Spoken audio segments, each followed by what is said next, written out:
44 minutitos, damos inicio al Dialogando de hoy, jueves 10 de julio, reencontrándonos con la audiencia de Dialogando después de la fecha patria, 9 de julio, aniversario de la independencia, realmente un aniversario de la independencia y también la festividad religiosa aquí en Corrientes, ¿no? Con nuestra Virgen Morena, la morocha, como a mí me gusta llamar, María de Itatí. Ayer las celebraciones en la localidad de Itatí y también aquí localmente en la parroquia Nuestra Señora de Itatí por Avenida Teniente Ibáñez. Decía, un feriado nacional muy movido en cuanto a noticias, información en lo que está ocurriendo a nivel institucional, a nivel país.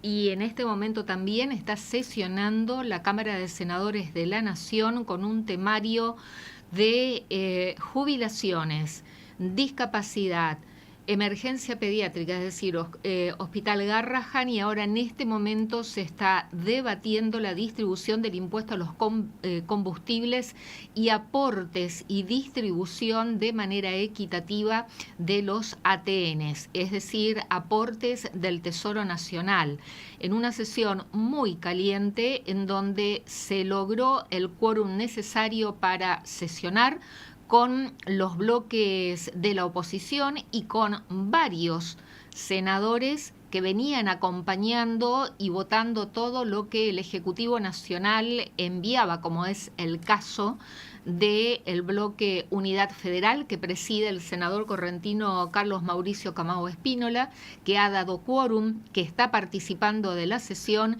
y que está acompañando y votando de manera positiva los proyectos que ya han sido tratados, con una reacción por parte del gobierno nacional en donde el presidente Javier Milei, como ya lo viene adelantando y recién hablando en la Bolsa de Comercio, ratificó su posición de vetar todo lo que el Senado apruebe. Y ayer también en una entrevista concedida a un medio porteño, un medio radial, en donde no solamente ratificó el veto presidencial, que es una facultad desde ya, que el presidente la viene utilizando, vetando toda ley que es aprobada por el Congreso con la que él no esté de acuerdo, utiliza su facultad de veto. Y ahora nuevamente ratificando el veto presidencial, pero además agregó algo.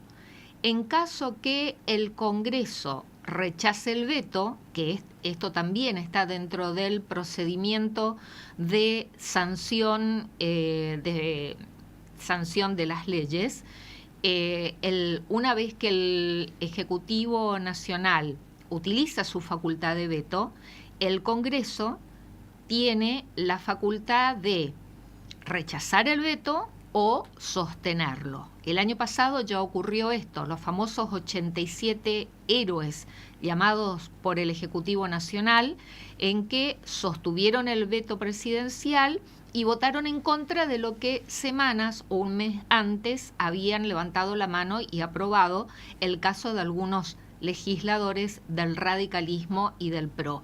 Se estima que en esta oportunidad en el Congreso no logrará reunir nuevamente estas 87 voluntades en la Cámara de Diputados que necesita para sostener el veto. Entonces ayer decía, agregó algo más, que en caso que el veto sea rechazado en el Congreso, acudirá a la justicia para que invalide lo que un poder del Estado, como es el Congreso Nacional, cuya atribuciones es precisamente la elaboración y la aprobación y la elaboración y sanción de leyes, bueno, cuando el presidente no esté de acuerdo, veta, en caso que el veto sea rechazado en el ámbito legislativo, acudirá a otro poder del Estado, el Ejecutivo acudirá a otro poder del Estado, como es el judicial, para invalidar lo que un poder del Estado, como es el Congreso de la Nación, poder legislativo, sancione. Es una cosa increíble, hasta parece diciéndolo así como que actúa como un niño caprichoso, no se hace lo que yo quiero, pero de alguna manera voy a utilizar el mecanismo que sea para que se termine haciendo lo que yo quiero.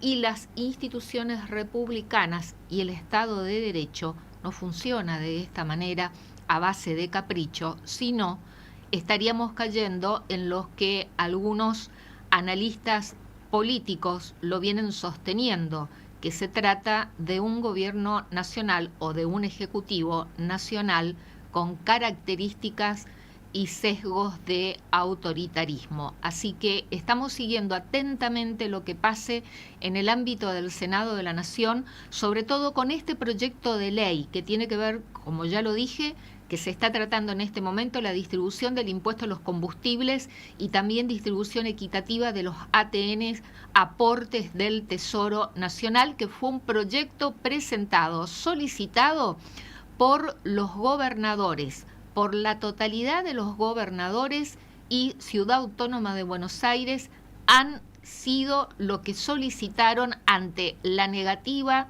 del Ejecutivo Nacional precisamente de distribuir equitativamente los ATN, es que los gobernadores han presentado este proyecto que en este momento se está tratando en el ámbito del Senado de la Nación, recordando lo que constitucionalmente establece, ¿no?, que los senadores son los que representan a las provincias. Por eso es que precisamente como Cámara de Origen se está tratando este proyecto en el Senado de la Nación Argentina, con el boicot de todo tipo del oficialismo, de la Libertad Avanza, más algunos legisladores de otros bloques que siguen el comportamiento de la Libertad Avanza. El PRO está dividido. Hay algunos senadores del PRO que se encuentran presentes, como es el caso de Guadalupe Tagliaferri, como es el caso del senador cordobés Luis Juez. Guadalupe Tagliaferri es senadora por Ciudad de Buenos Aires. En este momento está hablando el senador Martín Lustó, pero en lo que va de la sesión han convertido en ley, porque ya venía con media sanción del Senado y hace un mes que estaba esperando el tratamiento, con media sanción de diputados, perdón, y hacía un mes que estaban esperando estos proyectos ser tratados en la Cámara de Senadores, como es el caso de la recomposición de manera excepcional y por única vez de los haberes jubilatorios, un incremento, lo mismo que la declaración de emergencia en discapacidad, también la declaración de emergencia para Bahía Blanca por los daños sufridos, ¿no?, en esta tragedia de las inundaciones ocurridas en el mes de marzo, y este proyecto que interesa sobre todo a los gobernadores y a las provincias. El presidente Javier Milei expresó ayer que todos los gobernadores están atentando contra su gobierno, así lo dijo. Todos los gobernadores están atentando contra su gobierno, y ahora suma también en este mismo sentido que están atentando contra el gobierno de la Libertad Avanza, la propia vicepresidenta de la Nación, que es presidenta del Senado, que, conseguido el quórum de manera sobrada, con la presencia de aproximadamente 60 senadores de los 72, la vicepresidenta bajó al recinto, presidió la sesión, inició la sesión y recibió lo voy a decir con este concepto, aprietes por parte de funcionarios del Ejecutivo Nacional que mediáticamente salieron a atacarla, que la obligaron a levantarse y a retirarse de la sesión.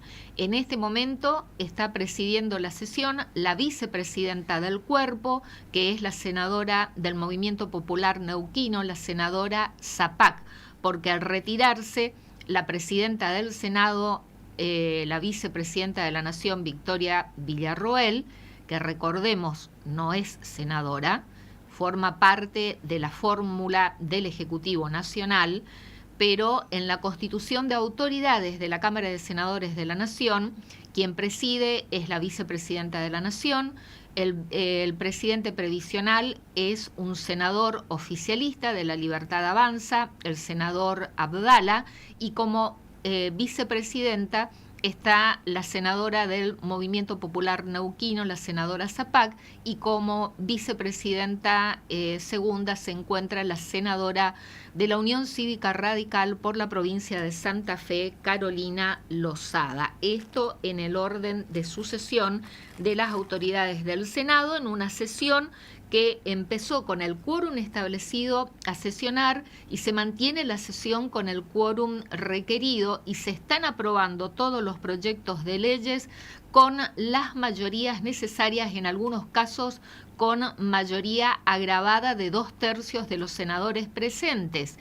Rechazaron también el veto del presidente al proyecto de ley que declara la emergencia en Bahía Blanca, que el presidente había vetado precisamente, y logró ser rechazado el veto, por lo tanto queda sancionada, vigente, esta ley aprobada por ambas cámaras, diputados y senadores de la Nación. Es un momento realmente tenso desde lo político y desde lo institucional, pero tenemos que decir también que esto significa que las instituciones están funcionando, el Congreso está funcionando. Y como si hacemos un paralelismo en la provincia, hoy, pasado el mediodía, minutos después de las 13, el Superior Tribunal de Justicia emitió el fallo en relación al decreto del Ejecutivo Provincial, el 1260, que redefine la Constitución, no la Constitución, las alianzas municipales, esto ya lo veníamos hablando, ¿no? A través del decreto 1260, el Ejecutivo Provincial, decreto que tiene fecha 18 de junio, redefinió las alianzas municipales. Este decreto fue atacado por parte de la oposición, la justicia con competencia electoral en primera instancia, el juzgado civil y comercial número 3 con competencia electoral, falló a favor de lo que presentaron judicialmente la parte de la oposición al gobierno provincial y declaró la invalidez y la inconstitucionalidad, así, resumiéndolo. El Estado provincial acudió en apelación a la Cámara de Apelaciones con competencia electoral por fallo dividido y en mayoría la Cámara votó por la validez del decreto 1260 con voto dividido, 3-2. La camarista Marta Altave votó con idéntico criterio que la jueza electoral en primera instancia, María Eugenia Herrero, por la inconstitucionalidad y la invalidez del decreto. La oposición va en recurso extraordinario, acude al Superior Tribunal de Justicia. Estábamos esperando la definición del Superior Tribunal de Justicia y hoy, minutos después de las 13, el Superior Tribunal de Justicia, con voto dividido también, 3-2 en esta oportunidad, resolvió la inconstitucionalidad e invalidez del decreto 1260 del Ejecutivo Provincial. Los 3 votos en mayoría fueron del ministro Panzeri, el ministro Chaín y el ministro Seman. El presidente del Superior Tribunal de Justicia, Rey Vázquez, junto al ministro Fernando Nis, votaron por la validez en minoría, pero los 3 votos de mayoría declararon la inconstitucionalidad y la invalidez del decreto, que el Estado provincial acudirá a la Corte Suprema de Justicia de la Nación. Tras un paralelismo, es lo mismo que en este caso de lo que está ocurriendo en la provincia de Corrientes, el gobernador salga a comportarse de la misma forma que lo está haciendo el presidente Javier Milei y ataque al Poder Judicial, en este caso al juzgado con competencia electoral en primera instancia, al voto en minoría de la Cámara de Apelaciones y al Superior Tribunal de Justicia, porque en mayoría resolvieron la inconstitucionalidad de su decreto. Es lo mismo que el gobernador Gustavo Valdés salga a atacar a otro poder del Estado porque ha decidido de manera contraria de lo que el Ejecutivo Provincial decidió en este decreto que tiene que ver con la competencia electoral. Y no lo ha hecho porque es el funcionamiento de los estados, de los poderes del Estado, ejecutivo, legislativo, judicial. Lo que el presidente Javier Milei y el oficialismo que gobierna a nivel nacional parece no estar entendiendo. La división de poderes, el Estado de Derecho y el funcionamiento de las instituciones republicanas. Parece lo que el presidente no entiende y a costa de lo que sea quiere imponer su voluntad. Y así el Estado de Derecho no funciona. Esto es una república y no una monarquía. Bueno, estamos siguiendo la sesión de Senado a ver cómo sale la votación del tema de la distribución de los ATN, que fue lo solicitado por todos los gobernadores. Le agradezco la paciencia, lo tenemos aquí en estudio al presidente de la Delegación Corrientes de la Cámara Argentina de la Construcción, Camarco Corrientes, al arquitecto Gustavo Rosselló. Arquitecto Rosselló, ¿qué tal? ¿Cómo le va? Buenas noches. Buenas noches, Liliana, gracias por la invitación. Disculpe toda esta introducción, pero estamos poniendo un poquito para aquellas personas, la audiencia que recién se están sumando a la audiencia de Radio Sudamericana y no estuvieron siguiendo todos los aconteceres y lo informado en Buenas Tardes País. Tratamos de hacer un resumen de lo que está ocurriendo a nivel país y también aquí en la provincia de Corrientes. Bueno, lo invitamos porque la Cámara Argentina de la Construcción ha emitido un comunicado expresando su profunda preocupación, así lo expresa en las primeras líneas, profunda preocupación por la decisión justamente del Poder Ejecutivo Nacional de cerrar, eliminar, disolver la Dirección Nacional de Vialidad. Y con usted hemos dialogado en otras oportunidades sobre la obra pública, ¿no? También esta decisión del Gobierno Nacional de no invertir en la obra pública y desligarse de sus responsabilidades, pero sin tampoco transferir los recursos para que las provincias se hagan cargo de esas responsabilidades que a nivel nacional el Ejecutivo Nacional se desliga, ¿no? Explíquenos cuál es la posición justamente de la Cámara Argentina de la Construcción con esta decisión de cerrar la Dirección Nacional de Vialidad. Sí, bueno, muchas gracias por la invitación, excelente la reseña previa porque también me informé de un montón de cosas que acabas de decir que coincido plenamente. Bueno, esto no es ni más ni menos seguir una línea de conducta que tiene el Gobierno Nacional, inclusive desde los anuncios de campaña que decían de que iban a eliminar absolutamente la obra pública, que lo pueden hacer porque están dentro de sus posibilidades. Nunca pensamos que iban a disolver instituciones históricas que fueron parte de la formación o la conformación de este país en cuanto a sus infraestructuras. Me sorprendería que hagan esto en vialidad si no hubiese visto que disolvieron la Secretaría de Hábitat y Vivienda, que es una de las obligaciones constitucionales de asegurar la vivienda, que hayan parado al 100% las escuelas, la ejecución de escuelas, que hayan disuelto el ENOSA, ente que es fundamental para esta parte del país que necesita gran parte de la población por una cuestión de recursos, necesita agua y cloaca y no lo tiene. Increíble pensar que a esta altura de la humanidad hayan ciudades que no tengan agua y cloaca, y los hay.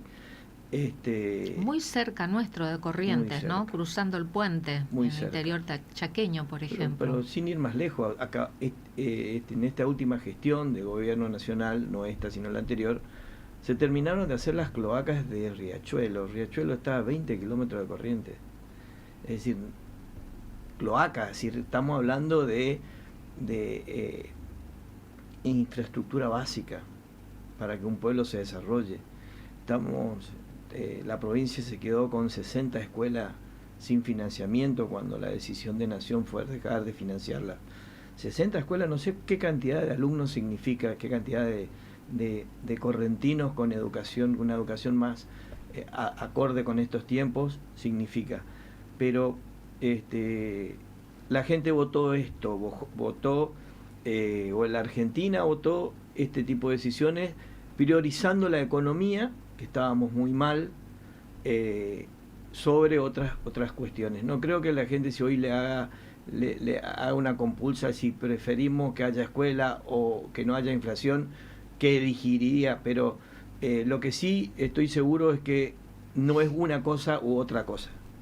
Estamos convencidos, nosotros en la Cámara estamos convencidos que lo que dice el gobierno de invertir en obras públicas, no dice invertir, es gastar.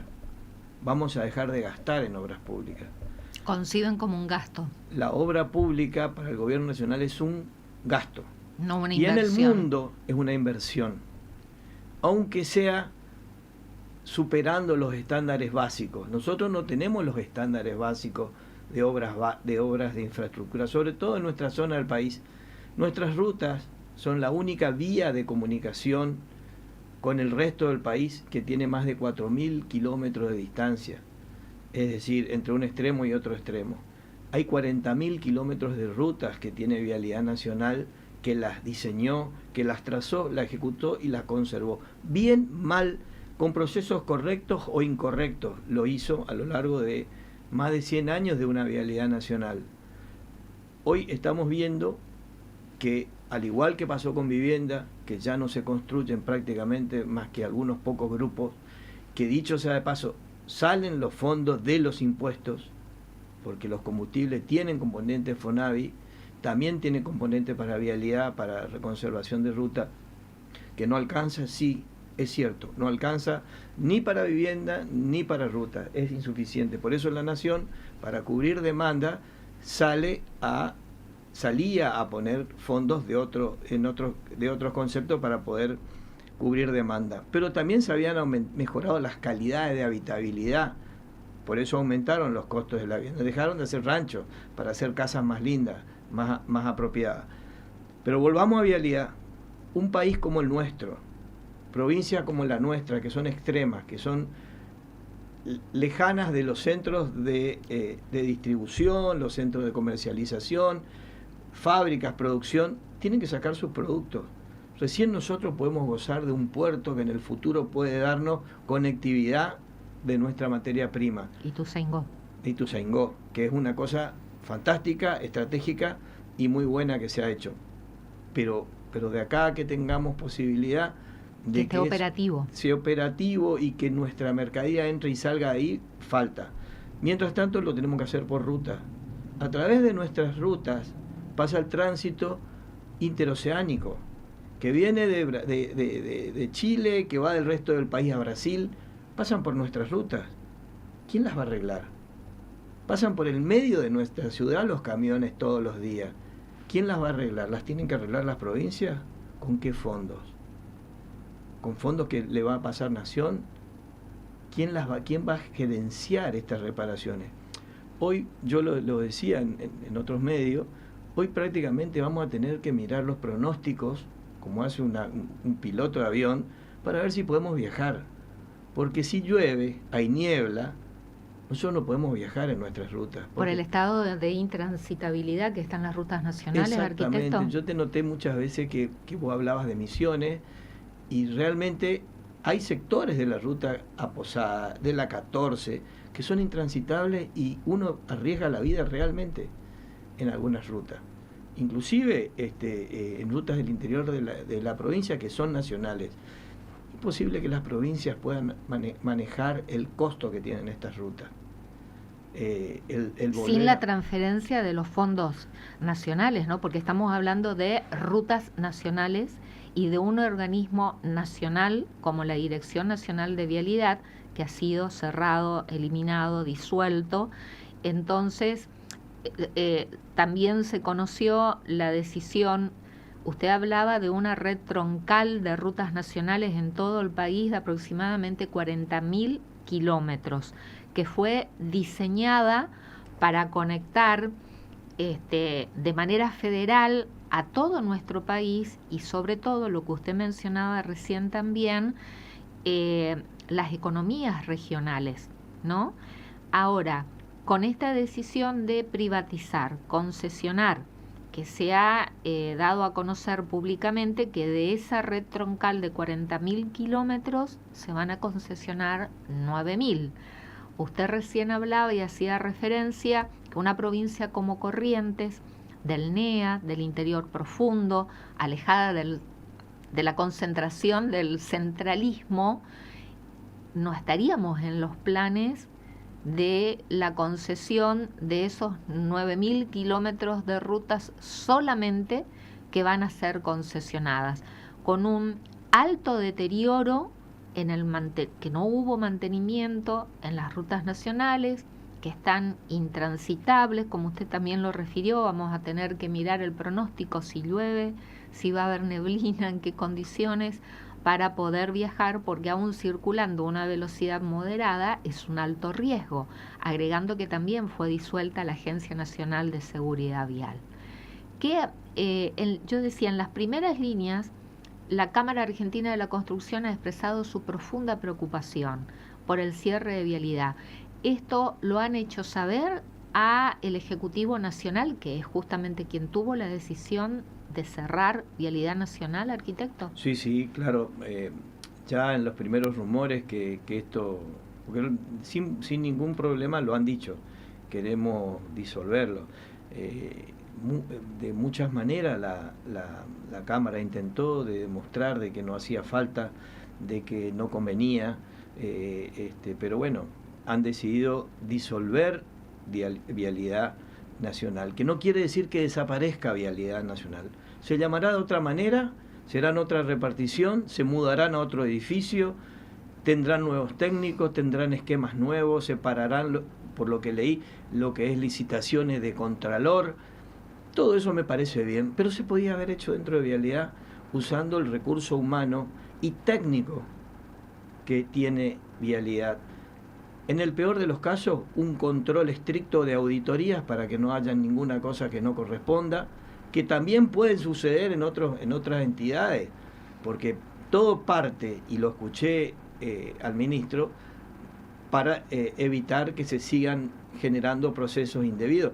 Claro, hechos de corrupción. Hechos de corrupción, pero están manejándola hace 2 años. De hecho, no debería haberlos.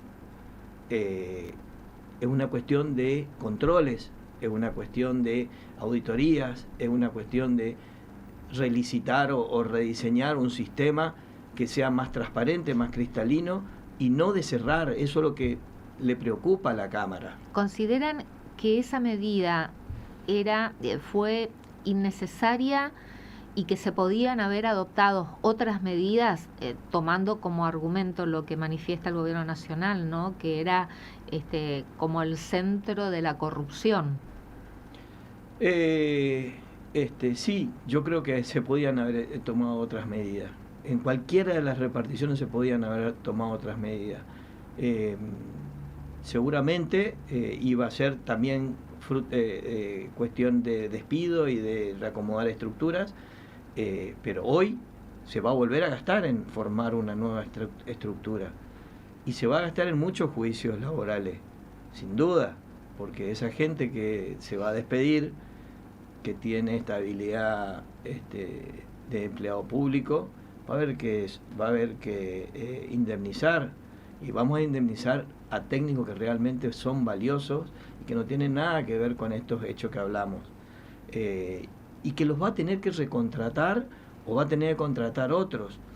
no sobra la mano la mano de obra especializada en la Argentina, nos sobran los ingenieros, emigraron los ingenieros, emigraron nuestros técnicos a ser más fructíferos en el exterior, muchísimos. Es muy difícil encontrar ingenieros especializados en el país. Es más, es difícil encontrar jóvenes que quieran estudiar ingeniería. Entonces, una carrera larga. Una carrera larga, de mucho trabajo para poder ejercer. Con lo cual, hasta eso va a ser difícil. Y además, por otro lado, hay muchísimas empresas que tienen contratos muy importantes de obra que quedaron a medias. ¿Cómo está la situación de las empresas precisamente? Bueno, estamos hablando, en este rubro trabajan en general empresas muy grandes.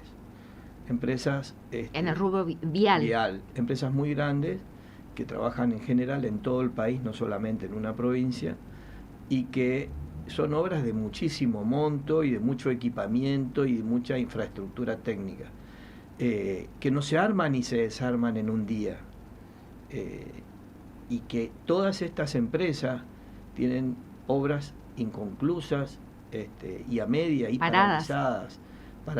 Nosotros vemos acá en Corrientes nuestra autovía, lo que le está costando a la empresa, lo que le está costando es retomar la actividad, conservar sus maquinistas, conservar su equipo técnico, y vienen aguantando hace muchos meses, muchos años, que esto se acomode, pero bueno, acá lo que vemos es que esto va a volver a... Y usted, que justamente pertenece al sector privado, sí. La posibilidad de que el privado se haga cargo justamente de la reparación, la construcción de rutas nacionales en el estado en que se encuentran, ¿es viable? Mirá, Liliana, dentro de los 9.000 kilómetros que quieren concesionar, la Nación considera que son la única que hay que conservar, los otros no sé cómo lo harían, solamente 2.000 kilómetros son rentables. La General Paz, la autopista Córdoba-Rosario, la autopista Rosario-Buenos Aires, el resto no son rentables. Con lo cual, más allá de que esto no se hace con fondeo de las empresas, sino con créditos de bancos, donde la empresa lleva el proyecto al banco, le dicen vamos a recuperar en 10 años lo que vos me tenés que dar para que yo haga la ruta, y recién después que termine de repararla y de ponerla en condiciones, ahí recién puedo comenzar a cobrar peaje. ¿Cuánto va a pasar para que esto suceda? No tengo la más mínima idea. ¿Qué banco va a financiar en un país donde la estabilidad es relativa, es muy volátil, donde todavía el riesgo es alto para el crédito internacional, es alto porque estos son créditos en dólares, donde realmente no ven los bancos la posibilidad cierta de decir es un buen negocio? Porque es negocio, para el banco es negocio, interés, presta plata por un interés. Ahora, si no sabe cómo va a recuperar ese dinero, no lo va a prestar. Y las garantías las tienen que poner las empresas, garantías reales. Con lo cual, el sistema es bastante complicado de que tenga interés. Éxito. Y de última van a tener interés esas rutas que tienen posibilidad de tener un tránsito que amortice lo que se va a poner. Con el cobro del peaje. El cobro del peaje. Y nosotros aquí, Corrientes, Chaco, Interior Profundo, por ejemplo, el Impenetrable, Formosa. ¿Quién va a ir a concesionar una ruta que pase un auto cada 5 minutos? Nadie. Para eso está la red federal que dijiste antes. Nuestra red de vialidad es una red federal de un país muy largo, de un país donde hay muchos desequilibrios. Sí, pienso en Patagonia también, ¿no? Porque me concentro aquí en el NEA, en el NOA, la vinculación Chaco-Salta. Chaco-Salta, una ruta que uno tiene que esquivar animales sueltos permanentemente y que es vital para nuestra comercialización del NEA-NOA. Son rutas que hay que rehacerlas, que hay que mantenerlas y que no cierra con un peaje. Entonces, ¿y entonces? Entonces, honestamente, nosotros estamos convencidos, porque hemos estudiado y hemos invitado disertantes a nivel nacional de otros países que vengan a contarnos cómo es esto. Y en todos los casos... ¿Qué le contaron? Nos contaron de que muy poca de la obra pública puede hacerse por concesión, no más de un 10%. No se pueden hacer todas. ¿Y qué tipo de obra pública? Por ejemplo, rutas, algunas rutas, las otras las tiene que hacer el Estado. Y en muchos de los casos lo hace el Estado y se lo da en concesión a una empresa para que la mantenga. Pero hoy pensar que la empresa va a reponer una ruta que está a un 50% de su vida útil y que después va a salir a cobrar el peaje dentro de 2 años, y es bastante difícil que se pueda concretar. ¿Y el modelo chileno que tanto menciona el gobierno nacional, el presidente Javier Milei? Bueno, el modelo chileno es un modelo que tampoco es 100% privado. También tiene un porcentaje importante puesto por el Estado. Pero está sostenido también por lo que fueron nuestras AFJP. Está sostenido por otros fondos que tienen que reinvertirse en estas cuestiones. También viviendas se hacen por los mismos sistemas. Tienen una estabilidad, Liliana, tiene una estabilidad que nosotros no sabemos qué es. Económica. Su moneda tiene estabilidad, su economía es predecible. Lo mismo pasa en Paraguay. En Paraguay lo pueden hacer. Pero nosotros... Brasil. En Brasil... Uruguay. Uruguay, de cualquier manera, las rutas en Brasil están en mucho mejor estado que las nuestras y las arregla el Estado. Las contrata y las arregla. Hay pocos peajes, no tienen tantos peajes como nosotros, y es de poco monto, digamos. Pero realmente yo personalmente soy escéptico de que ese sistema le llegue a Corrientes para poder tener transitable todas las rutas salvo algún tramito. Bueno, el Estado provincial no se puede hacer cargo de ninguna manera del mantenimiento, la reparación de rutas nacionales. Y la responsabilidad, porque también es la responsabilidad. ¿Y qué hacemos entonces? ¿Qué tienen que salir a hacer las provincias con esta decisión del gobierno nacional? ¿Salir a buscar financiamiento externo, internacional? Puede ser, porque una cosa es que lo pida la empresa la financiación y avale con bienes de la empresa, y otra cosa que pida el crédito del Estado y el Estado lo haga pagar a 2 generaciones de correntinos a la reparación de las rutas. Puede ser, pero la verdad es que este sistema va a hacer que nosotros nos agilemos más, sin duda alguna, y yo creo que va en camino la nación de firmar convenio con las provincias, así como ya ha hecho algo con Córdoba, algo creo que con San Luis o alguna de esas provincias, como para cederle algunas rutas, pero las menos comerciales no creo que tengan mucha ¿Solicitaron audiencia con algún funcionario de algún área del gobierno nacional para manifestar esto, lo que expresan a través del comunicado sin la Cámara?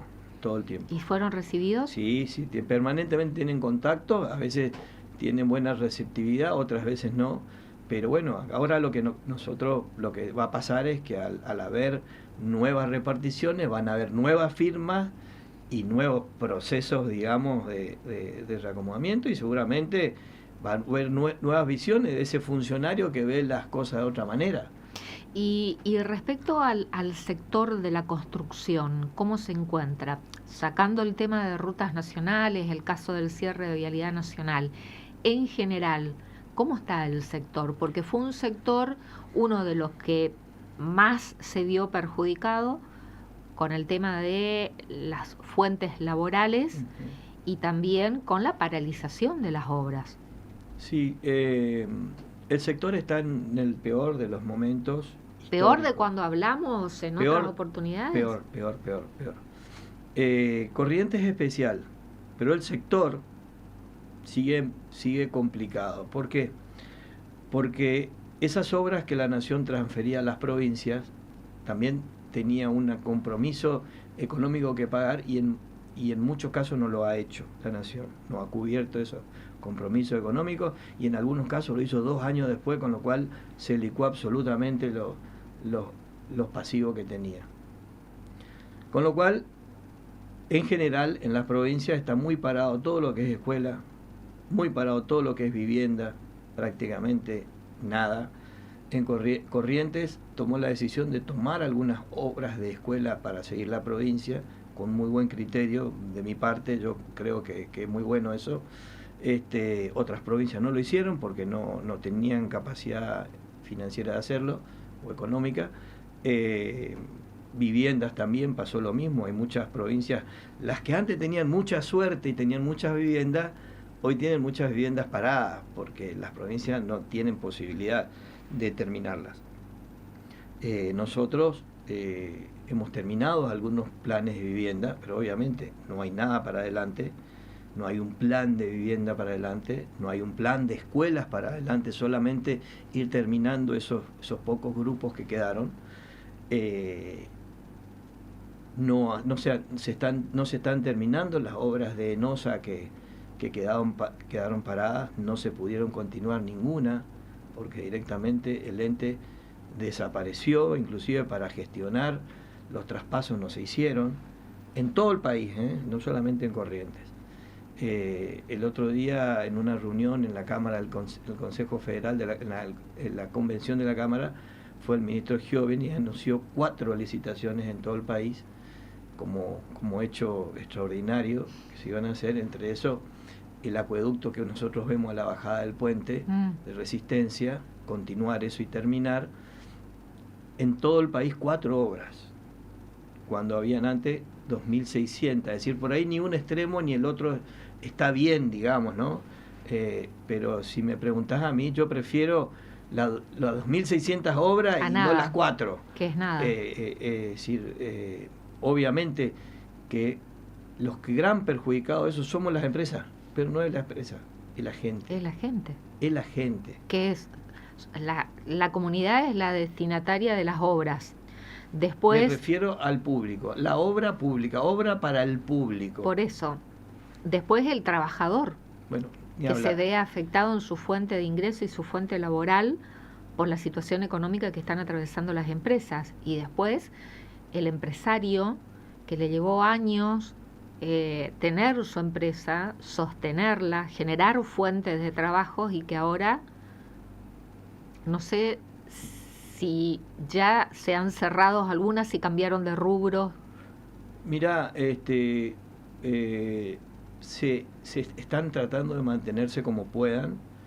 Algunas están migrando a la obra privada, pues la obra privada tampoco en este momento es conveniente. Es una cosa tremendamente preocupante, porque hoy construir es más caro que lo que se está vendiendo en la plaza. Entonces, alguien que dice, voy a hacer un edificio para vender y genero mano de obra, cuando termina de construir es más caro que lo que el vecino está vendiendo, que comenzó el edificio hace 2 años o 3 años. Es decir, por los costos. Por los costos. Los costos que tenemos hoy son muy elevados en dólares, y esto se comercializa en dólares y tiene un valor tope en dólares. Es decir, si el costo de la ejecución del metro cuadrado sube y el valor de venta no sube, porque no se recuperan nuestros salarios todavía, hay una brecha muy corta entre nosotros que hace de que no sea interesante para nadie invertir, y es preferible ir y comprar bonos, ir a invertir en el mercado financiero, en lugar de poner en un edificio ladrillo el dinero durante 3 años hasta comenzar a recuperarlo. Lo que sí escuché de las inmobiliarias, que comenzó a venderse mucho con los créditos UVA, eso es muy bueno, es un buen dato, digamos, siempre las cosas buenas hay que tratar de enfatizarlas para que te dé un poco de esperanza. Pero después, ¿no? ¿Cómo pagamos las cuotas del UVA? Y bueno, hoy por hoy la están pagando. Así, nosotros como argentinos tenemos corto plazo en todos nuestros análisis. Por eso el mismo empresario que se le hace un edificio está mirando muy cortito y no mira más allá. En otro lado se está mirando en el edificio que sigue. Y nosotros estamos mirando cómo hacemos para terminar la estructura y ver si pasamos a la mampostería. Es complicado el tema, pero bueno. ¿Cuántos años de experiencia en el rubro, arquitecto Rosselló? La empresa la inició mi abuelo. Tenemos 56 años construyendo. 4 generaciones de familia trabajando en la empresa, y nunca nadie se imaginó que desaparezcan los contratistas. Y eso está pasando ahora, desaparecen los contratistas, desaparece el Estado Nacional como contratista y como financista, porque de última financia la provincia y la construye la provincia. Entendemos que la provincia no lo puede hacer a todo, que está haciendo mucho, pero bueno, todo no lo puede hacer. En estos 56 años justamente de trayectoria como empresa de la construcción, la fundó su abuelo, la empresa. Sí. ¿No hay antecedentes de una situación semejante en otras épocas de crisis también? Hubo una crisis muy grande en el 99, que fue en la época del Secacor y sí, todo ese tema. De las cuasimonedas. Sí, muy complicado de Corrientes, muy complicado. Me acuerdo que el trabajar era poco conveniente, y te pagaban un certificado con Secacor y uno se daba vuelta y tenía 40% menos, y no podía pagar los impuestos ni los fondos de desempleo porque los multaban y recibimos multa por eso. Eso fue una época muy complicada donde no tenía ningún sentido trabajar, y muchas empresas quedaron en el camino en ese momento. Parecido a esto no, porque podías tener una visión de qué hacer el año que viene. Hoy no tenemos una visión de qué hacer el año que viene. Ni a corto, ni a mediano, ni a largo plazo. No. A ver, lo único que sabemos es que no va a haber. ¿Qué vamos a hacer? No sé, a nivel nacional, obras nacionales no van a haber. Y las obras, nosotros tenemos 6 obras paradas de fondos nacionales que no tenemos quien nos dé una respuesta. Por ejemplo, viviendas del Procrear.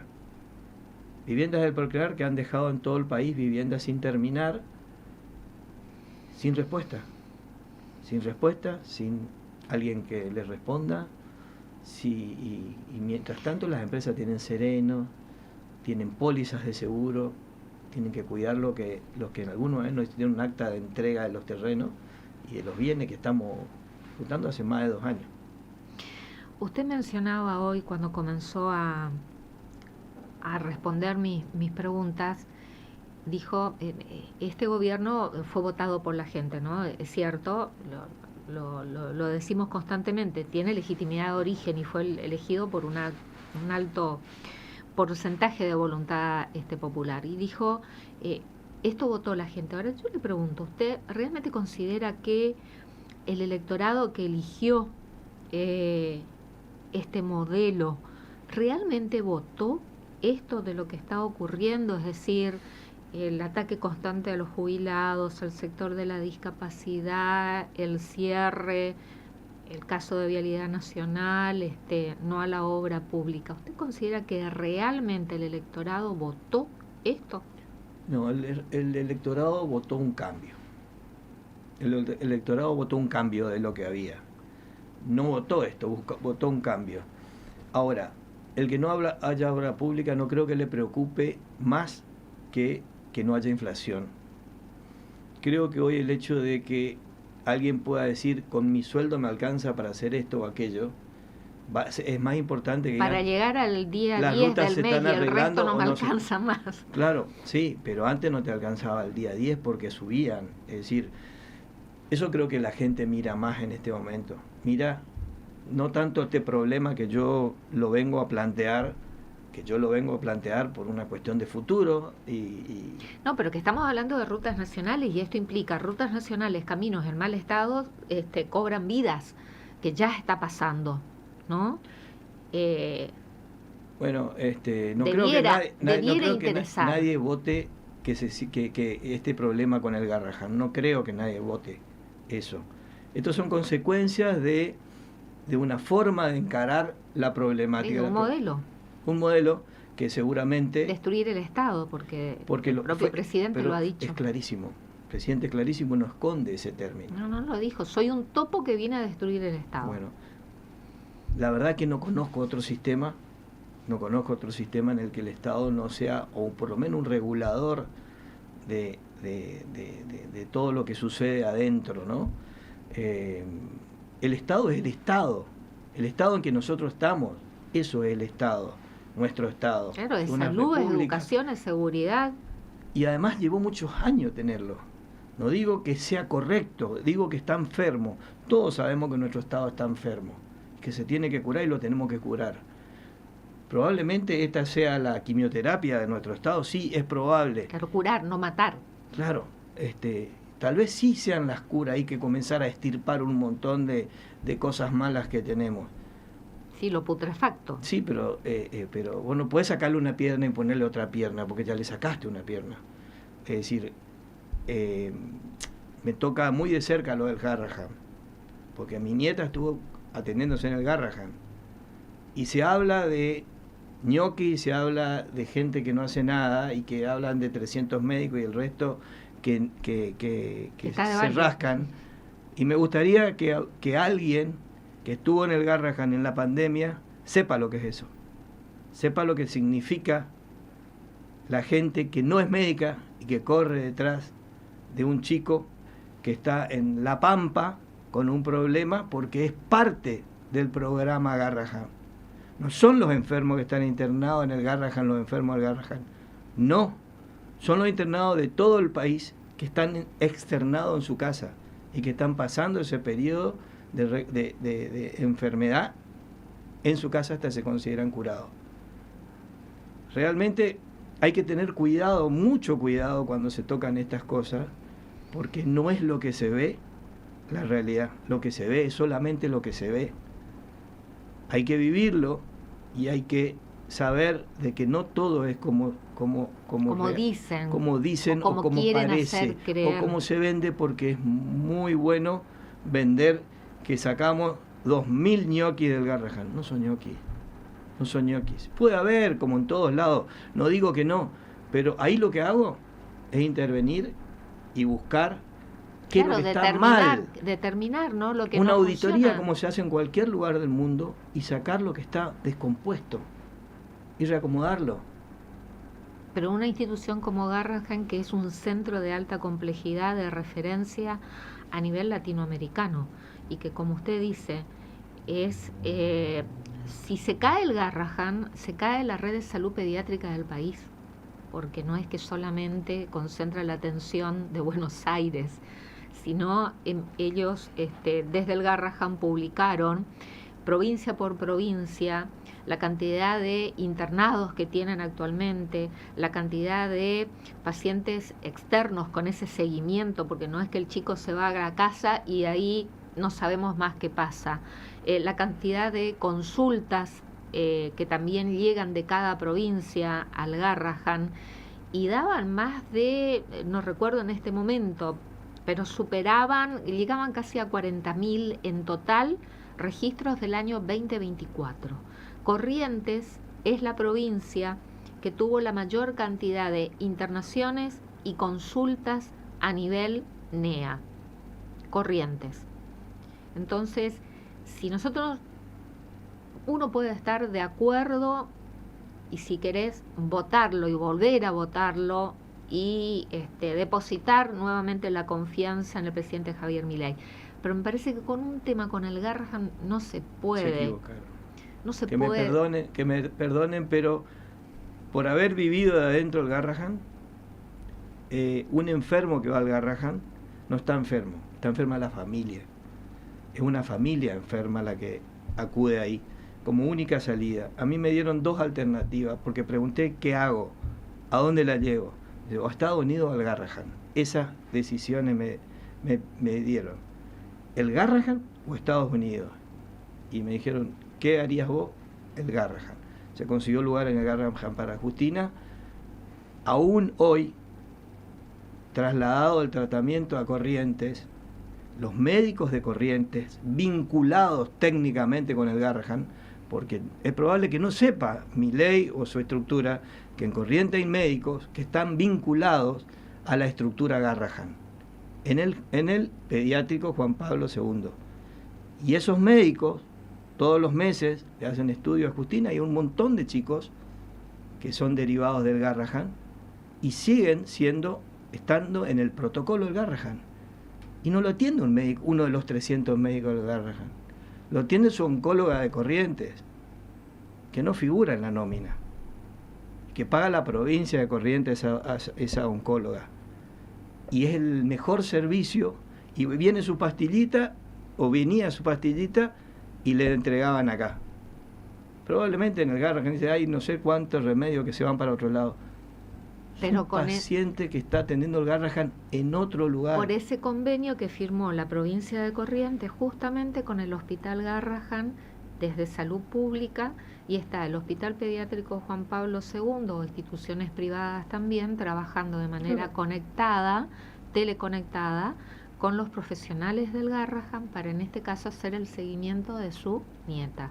Y así miles de pacientes más. Por eso digo, el votante de Javier Milei, si quiere volver a depositar la confianza, pero este tipo de cosas no puede desentenderse y apoyar lo mismo el destrato del sector de los discapacitados también, ¿no? También. Entonces, por eso yo pregunto si realmente el votante votó el maltrato a jubilados, el maltrato a discapacitados, el maltrato a la salud pediátrica. Creería que no. Yo no, a ver, el votante votó el sanear el enfermo. Nuestro país estaba enfermo, claramente. Pero no matar. Pero queremos el tratamiento. Lo que queremos es el tratamiento. Es decir, tomar el Garrahan o tomar Vialidad y curarlo. Sacarle los quistes, pero curarlo. No hacer desaparecer para hacer otra cosa que otra vez va a costar costo. Volviendo a Vialidad. Y fíjate vos que están hablando, tiene la misma cantidad de empleados que todo Vialidad Nacional. Yo escuché esa barbaridad. El Garrahan tiene 5.000 y Vialidad tiene 5.000. No podemos comparar una cosa con otra. No podemos comparar. Porque para eso tendríamos que poner las cantidades de vida que están arriba de las rutas y la cantidad de vida que salvó el Garrahan de que está abierto. Entonces, yo creo que hay que separar las cosas. La gente no es que votó o no votó esto que está haciendo el gobierno, de cerrar Vialidad o cerrar el Enosa o cerrar vivienda. No creo que haya votado el dejar de hacer casas, no creo. Votó el curar el enfermo. Si esto, tan duro como para algunos sectores es durísimo, hace que se mejore, bienvenido sea. Yo la verdad es que en el rubro que yo estoy y con los colegas como yo lo veo, no se está mejorando, al contrario, se va a fundir la capacidad de ejecución que tiene la Argentina, vamos a tener rutas más feas en los próximos 10 años, y la verdad es que si no rápidamente no se sale con una reacción de poner a hacer reparaciones, aunque sea darle la plata a la provincia de Corrientes que salga a reparar la que tiene que los fondos. En una de esas podemos salir de este problema muy rápido y después le da la concesión a Juan que quiera poner un peaje y cobrarla y después le pasa a la provincia para que la vuelva a arreglar. No sé, un sistema, las vialidades provinciales que la administren, que bueno, que pueden poner parte de su patrimonio en eso. Arquitecto Gustavo Rosselló, muchísimas gracias. Gracias, Liliana, por atenderme y por escucharme. Gracias a usted. Presidente de la Delegación Corrientes de la Cámara Argentina de la Construcción. Muchísimas gracias. Nos vamos a una cortina musical, señor Francisco Acosta. Tanda, y al regreso seguimos con la actualidad. Vamos a ver qué pasa y si se produce la votación. En Senado todavía sigue el debate del proyecto de ley sobre la distribución del impuesto a los combustibles y la distribución equitativa, ¿no?, en todas las provincias de los aportes del Tesoro Nacional. Tanda y ya continuamos con más Dialogando.